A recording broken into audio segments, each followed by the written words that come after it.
আচ্ছা ভাই, হ্যাঁ আপনি কেডা? আপনারে তো এর আগে কখনো আমাকে এলাকায় দেখি নাই। ভাই, আসলে ওই তুমি যে কাছে যাচ্ছালা সেটাই যাও, আমার মনে হয় ওটাই ভালো হবে। খামাখা আমি চাই না তুমি স্টক করে মরে যাও। আমি আবার স্টক করা রুগী দেখলে ডরাই। কে ভাই? স্টক করুন কি লেগা ভাই?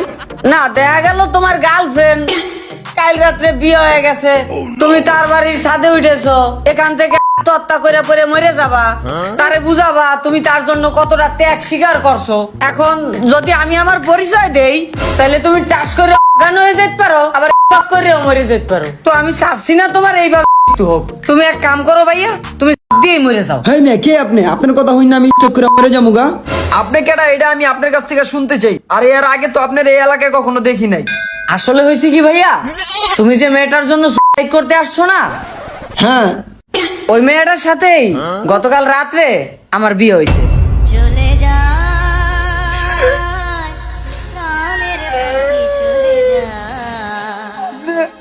আপনি আবার ভালোবাসার মানুষটা নিয়ে গেলেন। এগুলো আল্লাহ সহ্য করবো না। আরে বাপ রে বাপ, মনে হচ্ছে আমি বিশাল পাপ করে ফেলাইছি। মানে তোমার গার্লফ্রেন্ড তাকে আমি বিবাহ করছি, এটা আমার জন্য বিশাল পাপের কাজ হয়ে গেছে। হ্যাঁ মিয়া, ওই মেয়েটার সাথে তুমি 5 বছর রিলেশন করছো না? তুমি যে 5 বছর ওর সাথে রিলেশন করছো, এই 5 বছরের ভিতরে এই মেয়েটা তোমার কাছে বারবার বায়না করতো না, চলো ঘুরতে যাবো? হ্যাঁ, আর যেখানে ঘুরতে নিয়ে যাইতা সেখানে খরচ হইতো না? সেখানে তুমি খরচ করতা সারা রাত মেসেঞ্জারে চ্যাটিং আর দিনের বেলা ঘুরে বেড়ানো, 20 টাকার ফুচকা আর 50 টাকার রিক্সা ভাড়া। বাহ, বিন্দাস লাইফ। এই মেয়েটা যখন তোমার সাথে রিলেশন করতো না, বা তুমি যখন এই মেয়েটার সাথে রিলেশন করা নিয়ে ব্যস্ত ছিলা, তখন আমি চাকরি করতাম, নিজের ক্যারিয়ার দাঁড় করানোর জন্য দিন রাত পরিশ্রম করতাম। তোমার ক্যারিয়ার করার জন্য যে সময়গুলো তোমার হাতে ছিল, সেই সময়গুলো তুমি এই মেয়েটার পিছনে ব্যয় করছো না? তবে আমি কিন্তু সেটা করিনি। তুমি যখন তোমার ক্যারিয়ার করার সবচাইতে মূল্যবান সময়গুলো এই মেয়েটার পিছনে নষ্ট করতেছিলা, তখন ওই সময়গুলো আমি আমার কাজের পিছনে ব্যয় করছি, যার কারণে আজকে ওই মেয়েটার জামাই আমি, আর তুমি হইলা তার একজন ব্যর্থ প্রেমিক। আজকে তুমি যার জন্য নিজের জীবন দিতে যাচ্ছ, সেই ব্যক্তিটাই আগামী 6 মাস পর তোমাকে মনে রাখবে না, সে আমাকে নিয়েই ব্যস্ত থাকবে। আর এটাই বাস্তবতা।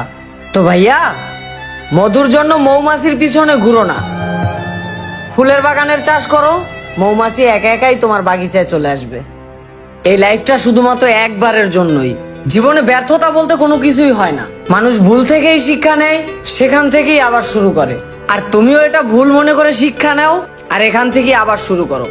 ভালো থেকো। জীবনের গুরুত্বপূর্ণ সময়গুলো অহেতুক নষ্ট করবেন না। মনে রাখবেন, আপনার ক্যারিয়ার আর টাকা পয়সা না থাকলে কেউ আপনাকে পাত্তা দিবে না।